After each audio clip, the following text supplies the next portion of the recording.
Don't think for a second that I didn't squeal when the OP finally dropped. And it wasn't not just any opening, but a soft, sun-dappled, flowery dream full of sunshine and flowers, and I don't know, it just radiated all kinds of lovely things.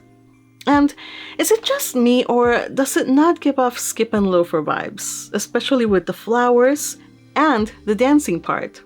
Let me know if I'm Delulu, but I swear the energy is there. Now, I tried picking a favorite moment, but honestly, every frame was delightful. And seeing a grown-up Anne was a surprise, but it was also tinged for me with a little bit of melancholy, because watching our wild, whimsical girl gradually mature into a beautiful young lady was kind of bittersweet, especially as someone who has read the rest of the books in the series. The ending was also directed and storyboarded by Naoko Yamada, and it was equally gorgeous. But let's delve into episode 3, titled Looking Forward to Things is Half the Pleasure of Them. It is morning in Green Gables. Anne is invited to a Sunday school picnic, her first ever social event with her new friends, and she's overjoyed, especially when Marilla tells her that she can go and promises to prepare a basket for her to take.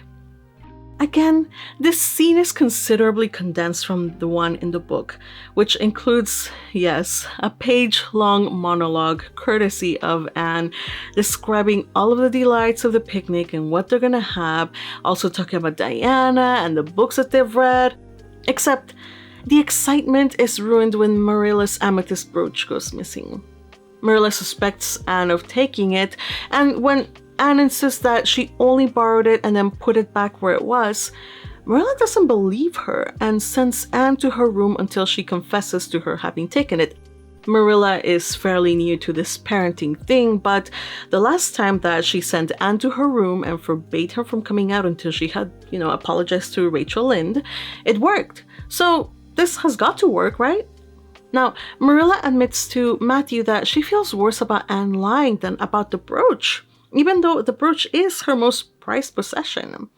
Still, she's faced with the unenviable task of hunting down a punishment.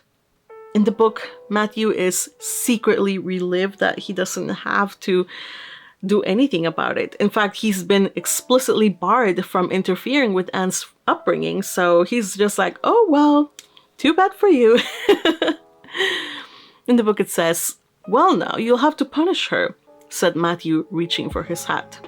I've nothing to do with it. Remember, you warned me off yourself. Marilla felt deserted by everyone.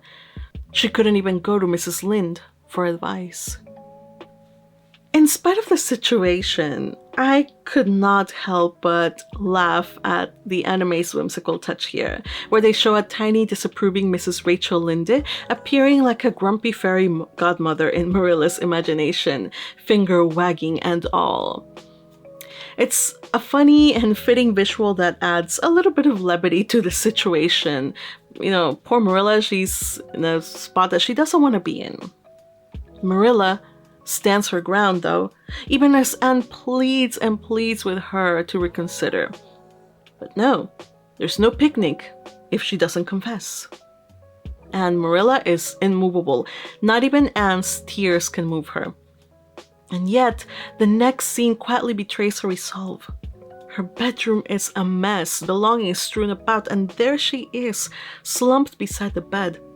If Anne is telling the truth, then the brooch has to be there, and despite everything that she has said, Marilla hasn't given up on looking. Meanwhile, in the east gable, Anne also sits beside her bed, but not in despair. Her face is set with grim and quiet determination. Oh, she is going to that picnic one way or another. It's a striking parallel. Two stubborn people, each convinced of their own course. Perhaps they're more alike than either one of them realizes.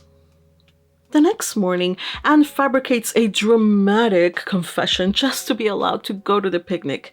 And in true Anne fashion, we're treated to a full-on performance, complete with makeshift props and rehearsed theatrics. And Marilla, understandably upset, holds her ground. Anne still won't be allowed to go to the picnic. Anne's reaction, a complete collapse. She flings herself to the floor in despair, only this time it isn't for show. Unlike her apology to Mrs. Lynde, there's no satisfaction to this apology. This is real heartbreak. She's not enjoying putting on this show at all.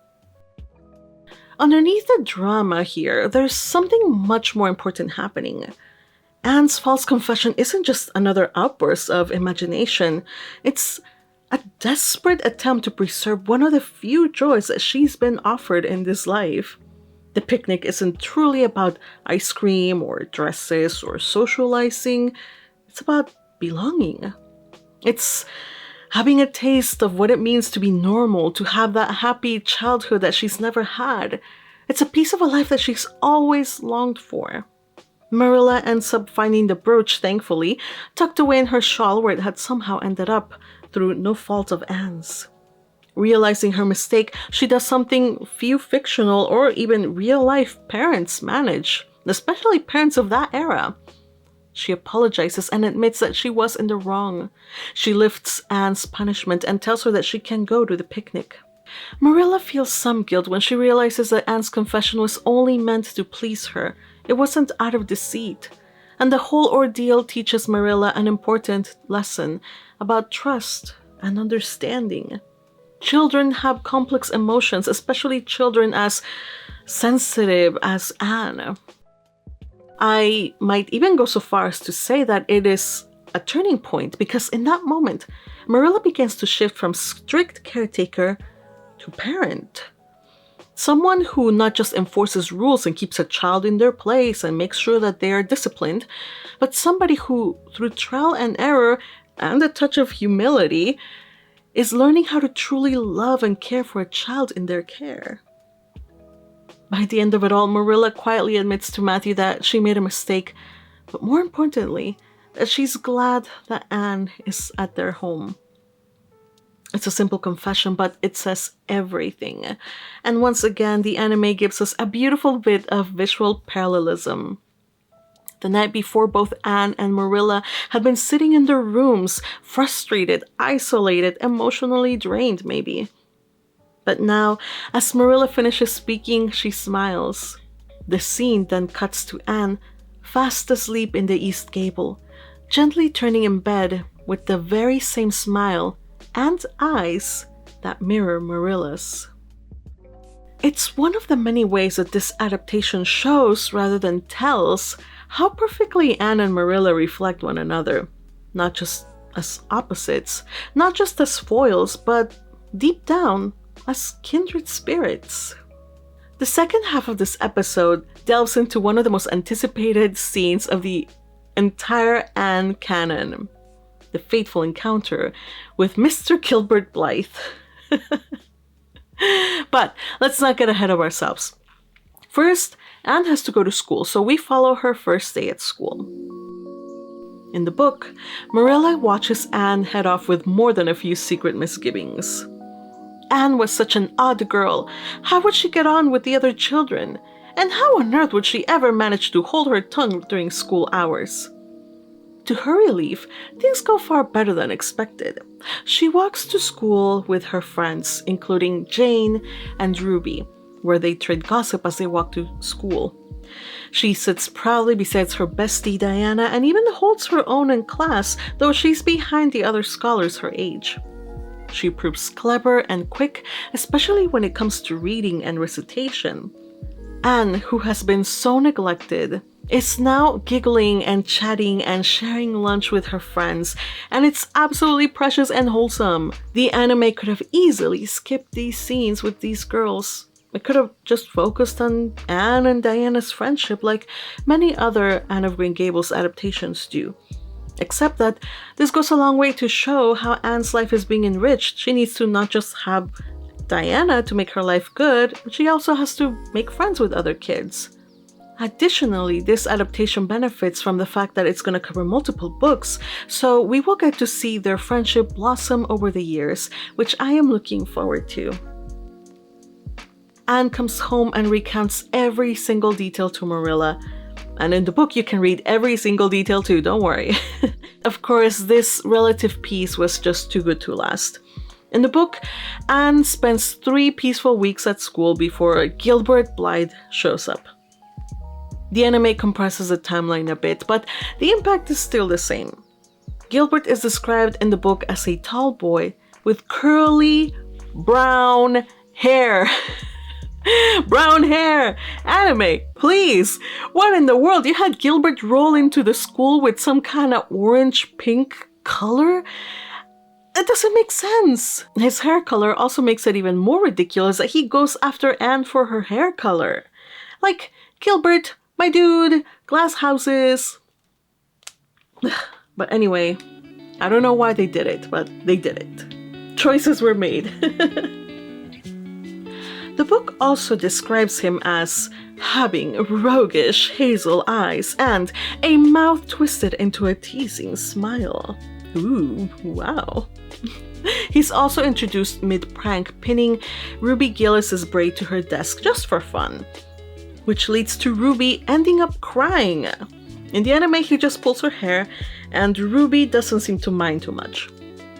Now, I'm gonna say it. My immediate reaction when I saw his smug little face on the screen was, you little It's, dude, he's literally blowing kisses at his fan club. Like, calm down, dude. Somebody, please, knock him down a peg or two, preferably over the head with a slate. Everyone fawns over him except Anne does not care. And of course that is what makes Gilbert notice her. It's a classic cool guy meets the girl who won't give him the time of day trope. And yes, it's overused. But considering that this story is over a century old, we'll give it the credit it deserves for starting the trend. Anne is deep in her own dream world, imagining herself with dark hair, skating across the lake of shining waters in a dress with puffed sleeves. Basically all her aesthetic aspirations wrapped into a beautiful daydream. It's adorable. The book says that in this scene, Gilbert Blythe was trying to make Anne Shirley look at him and failing utterly, because Anne was at that moment totally oblivious not only to the very existence of Gilbert Blythe, but of every other scholar in Avonlea School itself.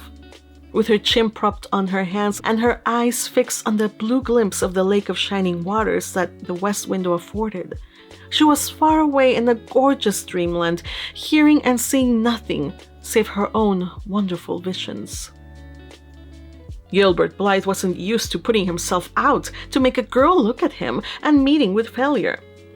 She should look at him, that red-headed Shirley girl with the little pointed chin and the big eyes that weren't like the eyes of any other girl in Avonlea School. Here he throws a paper airplane at her. He even walks all the way to her seat, standing right in front of her to grab her attention. The children notice how Gilbert, the class golden boy who has all the girls crazy over him, is being ignored, and they laugh. So naturally, he does what emotionally underdeveloped boys do when their fragile ego takes a hit.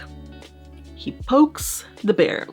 In this case, he pulls her braid and calls her carrots. Yeah, mistake. Big mistake. Anne doesn't even miss a beat. She delivers the kind of retribution we all secretly wish we could mete out to cocky idiots in real life. And yes, it involves a slate meeting a head. And yes, it's glorious and satisfying. The anime handled it with such flair. A slow motion build-up culminating in a triple angle replay of slate meeting head. Oh, it's so satisfying.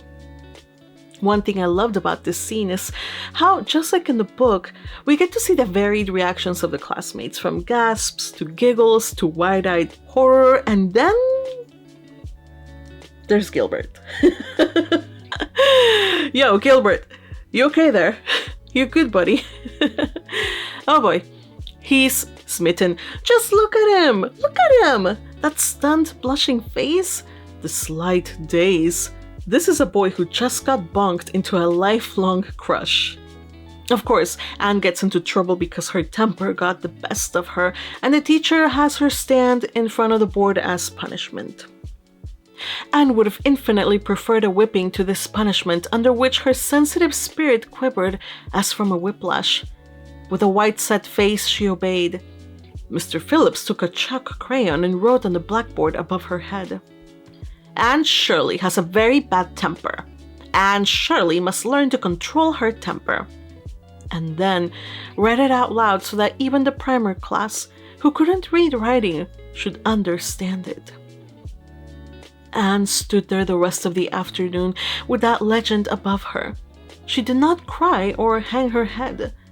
Anger was still too hot in her heart for that, and it sustained her amid all her agony of humiliation.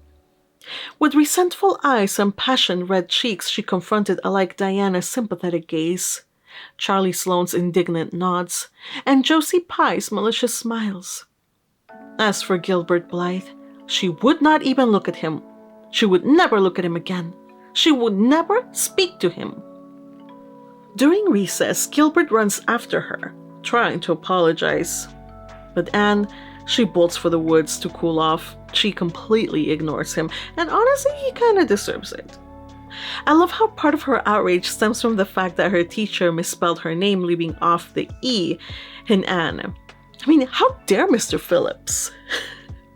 First, Gilbert makes fun of her hair. Now, this man desecrates her identity. Anne is beyond furious. And while we're used to seeing bratty tantrums in less lovable characters, seeing our protagonist stomp and seethe like this, it's honestly really cute, and very much in brand with her dramatic nature.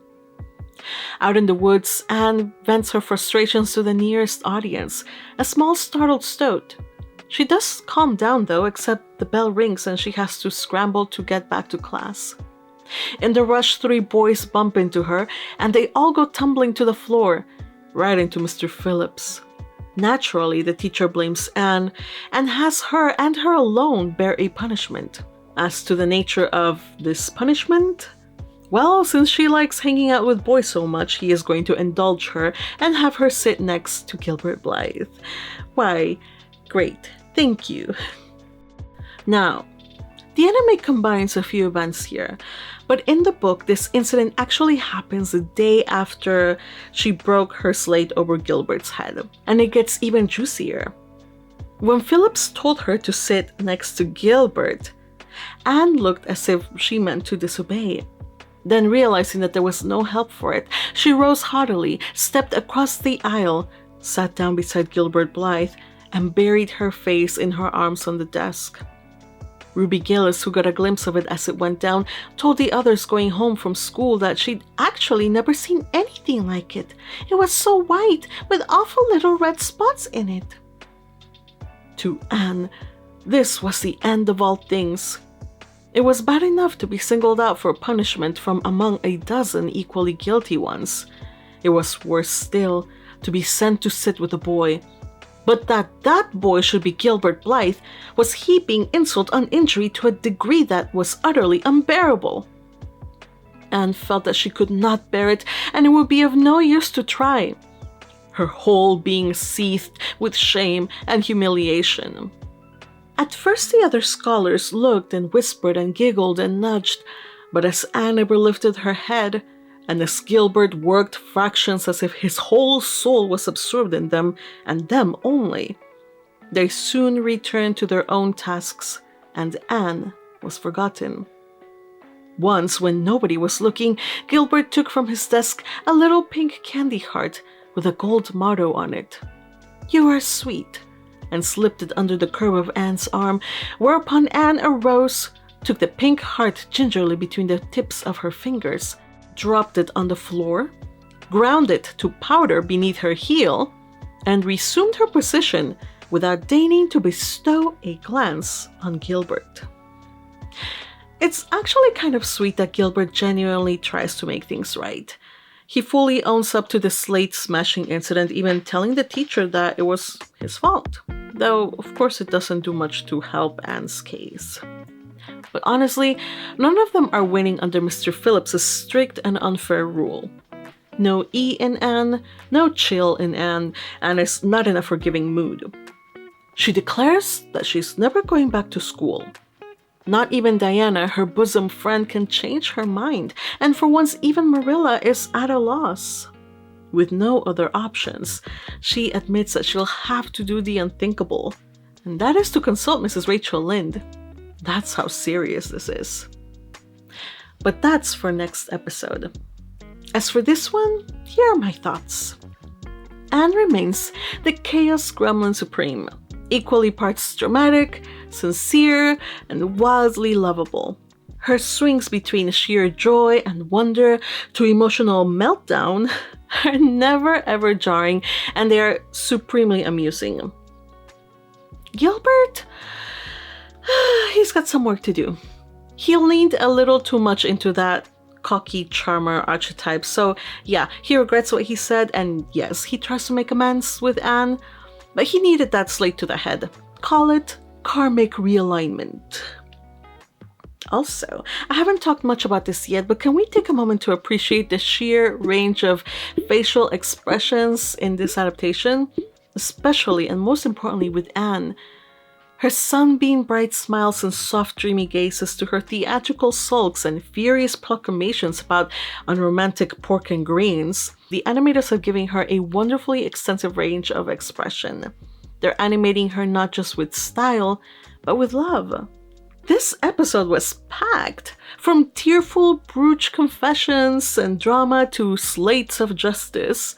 There was a lot going on here, and it was all topped off with emotional growth for Marilla, and the arrival of Anne's greatest rival, and later, well, maybe something else. Though, of course, the emotional core is, for me, the evolving relationship between Anne and Marilla. Their bond is tested, stretched, and ultimately strengthened by the conflict. Still, we're only 3 episodes in, so there's a lot of stuff to cover and a lot to look forward to, so I hope that you join me for the next episode review. Click here. Or is it here? Click somewhere. Click below.